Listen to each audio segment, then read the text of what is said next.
This is the Testosterone Podcast with Noel, Keith, and Steve. And now, brace yourself for greatness.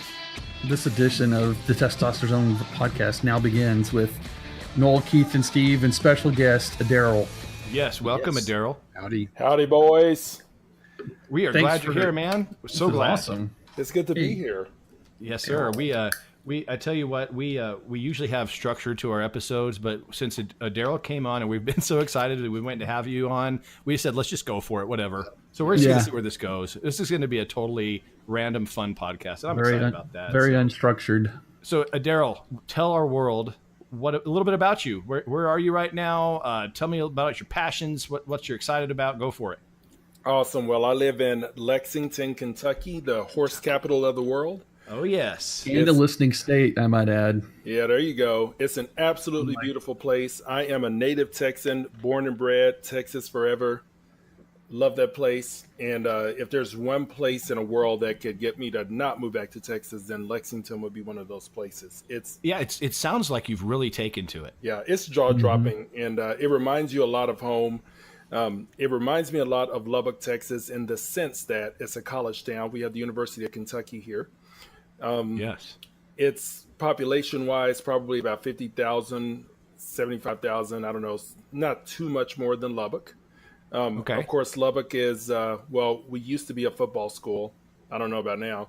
But I don't know either. We might be shifting gears a little. 3-9. Everything but a football school. But here you have the University of Kentucky, which is big-time basketball school.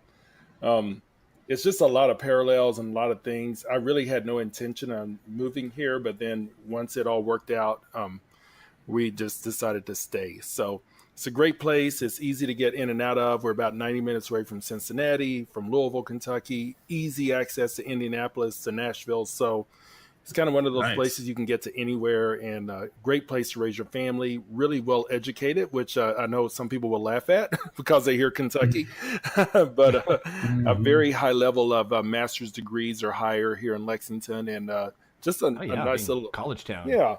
So just a really and the barbecue is good too, right? Yeah. The barbecue here. Especially at Adaryl's house. Yeah. So, so some things about myself, I'll start with that. I have been barbecuing really smoked meats for around a little bit under 15 years. And I started being, of course, a Texan.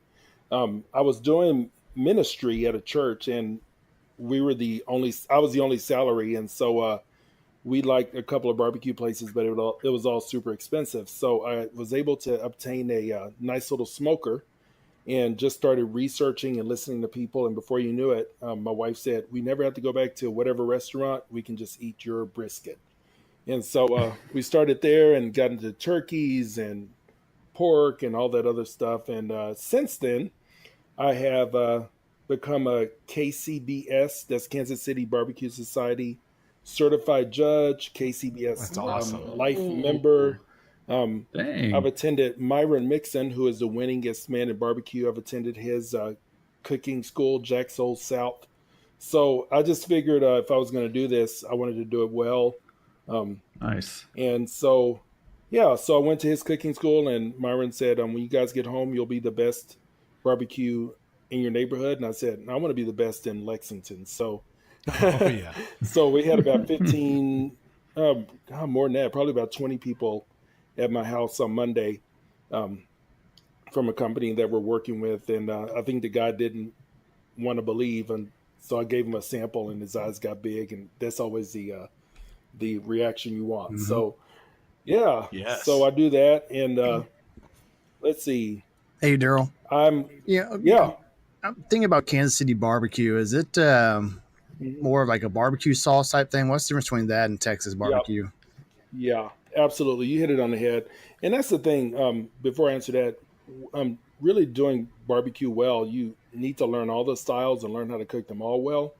There is a lot of sauce. I did some grad school classes up in Kansas City, and I remember distinctively the sauce being a lot of it. Texas, you're going to hit the meat. Mm-hmm. You're going to have a lot of beef, and it's going to be a little bit drier than some other place. Not drier as like terms of no moisture, but just not as much sauce. As a matter of fact, for me being a Texan, I say it's insulting if you put sauce on the meat that I'm serving you. So, Yeah. Wow. Okay. but same thing. Myron's house, that's where we got trained, is in Georgia. They have a real sweet aspect and flavor profile to their meat. Excuse me. And then Memphis, you got dry ribs, dry rub. So everywhere you go, they got their own distinctive style. And the idea is to be able to cook whatever style, whatever meat, and do it well. So, yeah, I try to do it all, kind of see whatever people want to eat and where they're from and do that style. It's not that hard once you get trained on doing it the right way. That's awesome. Yeah. So now you've upgraded your hardware too. Oh yeah. So I started off on a little smoky, like electric smoker, little bitty, kind of looks like a metal, those silver metal trash cans that you had in the olden days, or that the crew and cast of Stomp would use. And started with one of those with little electric, and it did well. Then I moved up to a master built electric smoker, had a few racks on it. You could do some things in that, but it was smaller. And then as time went on, my wife asked, "Hey, what'd you think about those big green eggs?" Which is kind of the creme de la creme ceramic cookers. And I said, "Absolutely." And she said, "Well, do you want a double extra large?" And we both kind of laughed and thought, we never need one that big. And so I got an extra large. And my only regret with Big Green Egg is that I didn't get the 2XL because I end up cooking for 40 or 50 people, and every single inch of the extra large Big Green Egg is covered. But I like it. It's a ceramic cooker, kind of Japanese style. I put mini logs in that thing, and we get it going with some hickory, some pecan, some apple, smoked woods, man, and we have a good old time here. That's awesome. I personally have the Masterbuilt electric smoker, and I enjoy it quite a bit. It seems like it does a better job with chicken than it does with beef, but yeah, I'd agree. Definitely. I actually made Thanksgiving turkey in Texas on a Masterbuilt electric that my dad had bought. So I was a little concerned. He said, "I got a smoker." I said, "Uh-oh." But I got there and I said, "All right, I know this smoker." And we had a good time with that. Brined that thing for several days and cooked it, and everybody loved it. So yeah, Masterbuilt's a good purchase if that's what you got. Good. You got a good thing. Good. Very cool. Yeah. Yeah, I know Nolan, Steve. I haven't jumped into that foray yet, but we've talked about smoking meats a lot, and so now we're talking to the master. It sounds like. I know. So, Adaryll, is your smoker the current one that you're using now? Is it an offset smoker, or is it ceramic? Sorry, it's just if you guys can Google it, and everybody listening can Google, but it's a giant. It really does look like a giant egg, and it's ceramic. So if I go up to my smoker and touch the outside of it while it's cooking, nothing's going to happen. I mean, that thing is super well insulated. It's just once you open it up, you got a giant inferno in there. And and then underneath, I use what's called a convector. Not a convector, but a convector. And then it makes the smoke kind of off smoke. Offshoot there, my smoke hits really well onto the meats, and man, we have a good time with that thing. I say we, not really. Nobody in my family's kind of jumped on board yet. Everybody's beginning to learn how to cook with my kids and all that stuff, but they can help me out a little bit. I kind of try to make them my sous chefs and try to get them not afraid of that thing, because I know that they'll enjoy it once they get started. Yeah, absolutely. That's an art that you can take with you the rest of your life and make lots of people happy. Mm-hmm. No kidding. Definitely makes the wife happy. That's for sure. That's for sure. Yes. Happy wife, happy life. Happy life. That's right. That's it's funny that you mentioned about you can do the turkey and everything better than the restaurant or anything like that. Have you done the reverse sear method on the steaks? I just did that, and I think Steve, I think you were the person who posted about it. Sure was. Yeah. And so I took the approach. I approached it like I would a normal brisket, and so I just started with my smoke, and then I put a temperature probe in there, got it to the exact temperature I wanted. And then I pulled off the convector, which kind of brings the temperature down, pull that thing off. Man, the Big Green Egg, once you got it roaring and growing, it, especially if it's the size of mine, it's like an inferno, you know. I mean, like I mentioned, I did ministry, and I tell people, you know, I don't need to preach about hell. I just need to bring people over to my big green egg lit up and say, you don't want to go here. Because surely that's the entry doors to hell. Yeah. But yeah, who knows hell could make something that tastes so I know. I heavenly, mean, right? that's how they get you. That's how they get you. Yeah, exactly. So that's great. So so Steve kind of inspired me, and I approached it like a brisket, took the convector off, seared it for felt like 30 seconds, and it was the best steak I've ever had in my life. It's amazing. Absolutely amazing. Yeah. And that's what I was going to say. It's ruined all of us from going and getting a steak at a restaurant. There's no sure. point. Yeah. There's no point. I mean, just do it. There really is, and it's like, I'll just have a salad. Come on, you know.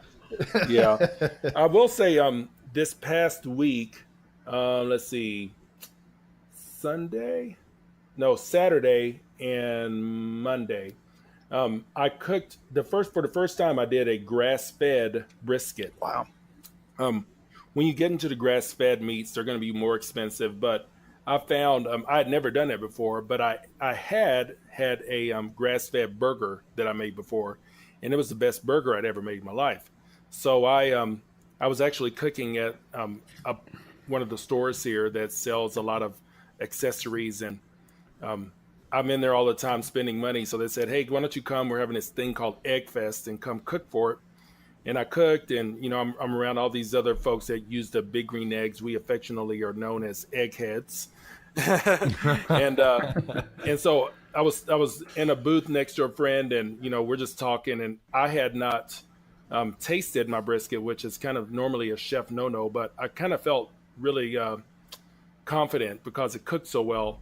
And I took a bite, and the guy who supplied the meat was there, and I said, this is the best brisket I've ever had in my life. And this is the best brisket I've ever cooked. So if you really want to have the very best brisket on planet Earth, then, you know, do it yourself, learn how to do it yourself, and then use grass-fed beef. Awesome. It's a completely different experience. And So, or go to Adaryl's house. yeah, you can come on to Kentucky. I'll hook you up. we expect that. Hey, we were talking about coordinating that with the Kentucky Derby for years, right? Yeah, it'd be great. You know, if we're gonna go to Kentucky Derby, we got to get good seats, hang out with the celebrities, and act like we belong. You know. I think it's time. It's time. We're all on the That's podcast right. now. We're Absolutely. celebrities in our own mind, Absolutely. right? I mean, I know Tom Brady's gonna walk up to us and be like, "Noel, Steve, Keith." That's how it works. Oh my That's God. how it begins. Yeah. I love you. I love you guys on the testosterone. That's right. Yeah. That's right. I learned things. There you go. Right? That's Yeah. how it begins. So, you know, Daryl, going back to the brisket, you know, I've done one in my master built and wasn't quite the experience I wanted. It was good, but definitely not the best ever. Whenever you prepare your brisket, how do you season it? Yeah. How long in advance do you do that? Sort of talk me through your process. Okay. Well, first of all, let me say that if you did a brisket and it didn't turn out like you like, don't worry about it. You know, I think a lot of times in life, and I know you guys, so we're all high achievers and we all like to do great things. And brisket won't sometimes play well with others, and sometimes it just kind of, you know, throws you the bird and says, try again next time.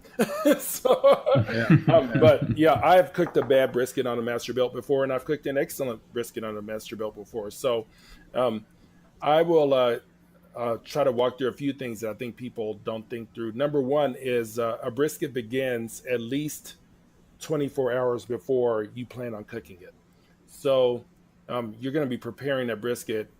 If you're injecting it or if you're rubbing it, which is really not rubbing at all, it's just putting seasonings on it and patting it in. Whatever you're going to do to the brisket, you have to do that to a thawed brisket 24 hours ahead of time. That's really going to help you really get your seasonings where they need to be. As far as seasonings go, I used to be able to tell people, well, you need to try this, you need to try that. But now I'm at the point where you look at the Texas guys. I moved to Kentucky from Austin, and the Austin area is like the best barbecue on the planet, you know. And you know, so That's lots but of these places guys to are do all that. going back to just salt and pepper. So that tells you a lot. And I think what it tells you most of all is that really it's more in the smoke than it is the seasonings. But I would say whatever you like, just Google some recipes, some rubs if you like, if you want to do it that way. Or when I was at the Myra Mixon's cooking school, I'm sitting there learning, and then I see another celebrity um, smoker come, and I'm like, "Oh, are you going to teach us today?" And he goes, "No, I buy my rubs from Myron Mixon," and that's huge because he actually competes against Myron, and he buys his rubs from Myron. So what I learned then was like, it really don't matter what kind of rub you use as long as it's good and as long as you like it. So, you can go up to, like to try it about 5 or 6 different rubs will cost you less than $20. I mean, so find what you like and do that, and listen to friends, and I can tell you nowadays, when I do my rubs, not one rub is the same ever.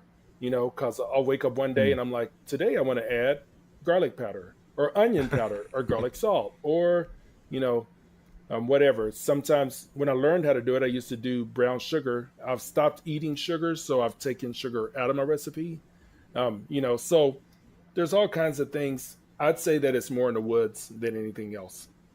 And that's part of the fun of it is changing it up and trying new things. So from there, what I do is I pull my temperature up. I normally cook it around 250 degrees because that's low and slow. You can cook it hotter than that. There are competition guys who will cook their briskets up to 300 something degrees, so it's not an exact science. The biggest thing I think is that you're cooking for temperature and not for time. So you need to know, I pull my brisket at somewhere between 195 and 200 degrees. And all in all, you're looking at about 12 hours of cooking normally. My big green egg tend to pop up higher than 250, even though I try to get it there. So it tends to get up around closer to 300. And then, 12 hours later, I'm looking at some great stuff. And then the final thing, which I kind of got this lesson. And I'm like, this makes all the sense in the world. The best thing to do when your brisket is at the temperature that you need it to be at is to let the meat rest. Let it rest. And this, I believe, is why when you go to any barbecue place, you can get some great barbecue just about anywhere, especially in Texas. But I think one of the things that distinguishes good barbecue and great barbecue is the rest time. Your brisket should rest no less than 30 minutes. An hour, I would say, it would be a lot better. You just kind of want to let everything get the juices down and all that stuff. And you wrap the meat up after it's done. Keep the heat in, but let the meat rest. Conceptually, if you think about it, I lived in Louisiana for 3 years. I did grad school there, and I'm sorry. I know. It was a hard time. We apologize. We'll have to elaborate on that later. Yeah, Louisiana. Oh, goodness gracious. That was fantastic. Thank you. But Thank you. I wanted to learn how to cook gumbo. So I would cook gumbo like every day, for like every day in a weekday just to kind of get it. And my poor wife, would have to try it until I got it right. But one day I remember I made some gumbo and she tried it. And she's like, yeah, it's almost there. And then the next day I was off at class and I came back and she goes, hey, the gumbo tastes better as leftovers than it did when I tasted it last night. And that was offensive. I'm like, what happened? But then I tried it and sure enough it was. And I just thought, man, those flavors got to rest. They just got to sit a little bit. And right. So same with the meat. You want to get that nice and wrapped up, leave it if you have it in a pan or whatever else, or you can wrap it in foil or, whatever else, just to keep that temperature and let it rest. And then after that, again, after getting it 200 degrees and letting it rest for a good hour, you're going to be looking at some pretty good meat. Awesome. So, Daryl, I've got a few kind of rapid fire questions. Okay. Do you trim fat? Yes. Okay. Do you put it do you cook your briskets fat down or fat up? I cook it fat down because just in case my big green egg fire gets a little bit crazy, the first thing I want the fire to hit is the fat and not my meat. So, Right. yeah, That I makes know sense. that people talk about fat makes sense. rendering down, which Myra Mixon said. I won't tell you exactly what he said with some profanities, but he said that's some kind of crazy magic. That's not true. But I was making briskets for a party of about 20 something, and the fire got crazy, and my brisket kind of got a little scorched, and ever since then I've been doing fat side down. Okay. Yep, And do you wrap or do you not wrap? absolutely wrap. Okay. At what point? How long do you keep it unwrapped, or do you wrap the whole time? No, I start off unwrapped, and then if I'm start getting impatient and I don't want to wait super long, I'll just wrap it up to get it to 200 degrees. Okay, I got you. So you cook it while it's wrapped? You don't? Yep. I thought you just wrapped it after you pulled it off to No, rest. it's Google Texas crutch, and it'll give you directions on it. So once you get to a certain temperature, your meat gets to a stall where it kind of takes a long time. And I'm telling you this, not everybody does this, but I do because I don't have all the time in the world. And 165, 170, something like that, you can pull it, wrap it up, and then just throw it back on the smoker. You're going to lose your smoke, which is why a lot of people don't do it. But your temperature will get up a little bit faster. So you don't have to do that by any means. You can just kind of let it keep going low and slow, but I don't mind doing it at all. Are you a mesquite or hickory, or what's your wood of choice for brisket? Absolutely depends on what meat I'm doing, but brisket I am hickory. As my dad said, was the taste of Texas when I first started learning. But since then, a lot of Texan guys are going to oak. A lot of big guys. Yeah. So I'm trying to learn about oak. I did a little bit of it on Saturday, a thing I was cooking at, and it's good. But I really don't mind. Practically, I think you'll see why when, like I said, this past weekend, I smoked meats from Thursday through Monday. And on Thursday, I started off with some cherry wood. I just wanted to see what it was like. I ended up not liking it. But when I put so much wood into my pit, you'll have a little bit left over, and I'm not going to go in there and try to pick out every piece of cherry. So my pit is basically kind of a mutt pit. It's got some cherry, it's got some hickory, it's got some pecan, it's got some apple. And so I don't mind mixing up wood, chips at all. But hickory to me is still the taste that I desire the most.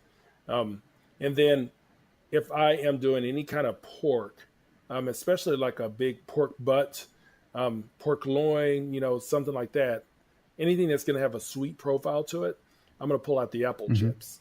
And I'm probably going to put some apple into the foil and wrap it up and cook it and stuff like that, or down at the bottom of a pan if I'm doing that kind of thing. Just depends again on what meat I'm doing. Okay. Now mesquite is awesome for me. And again, everybody, you have your own opinions and it's completely cool, but I found mesquite to be an incredible wood chip for steaks. Man, there's nothing like a good mesquite smoked steak. So especially again with that reverse sear method that Steve was mentioning and doing, that to me is that's pretty much the way I'm going to do steaks from now on. It's mesquite smoked. I tried it about 2 or 3 times just on a regular grill and just put some wood chips in a piece of foil, and it tasted so good. And so now that I have the egg, that's the way to go for me.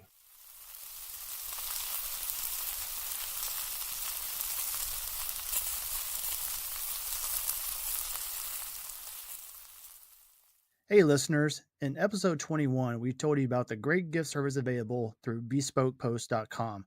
Well, thanks to our friends at Bespoke Post, we're excited to announce that they're offering an exclusive 20% discount to Testosterone listeners. This discount is good towards the first box ordered when you subscribe to their gift service using promo code TZone20.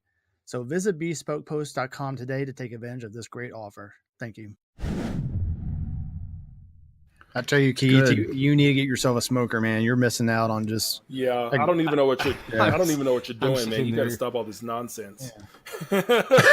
I agree. I am way behind. I'm like sitting here with a notepad taking notes, going, I don't even know why I'm doing this. I'm gonna have to put this away for a rainy day while I get this thing. I'm slacking. But for today, we're going to end this one, and next week we are going to pick up with one of the reasons why Adaryll does what he does with his barbecue passion. Yeah. And it's something that nobody needs to miss. This is a great episode with some great things to discuss. Absolutely. We look forward to seeing you next time. Hey, thanks again for listening to the Testosterone Zone. We sure had a blast visiting with you. If you enjoyed this, don't forget to subscribe, leave us some feedback, and don't forget to follow us on Twitter and Instagram. All Testosterone Zone podcast episodes are written and produced by Noel, Keith, and Steve unless otherwise noted. The opinions expressed in the Testosterone Zone podcast are our own and not those of our employers, families, parents, kids, dogs, cats, your mom, or any other entity Noel, Keith, or Steve are affiliated with now, in the past, or in the future, or ever.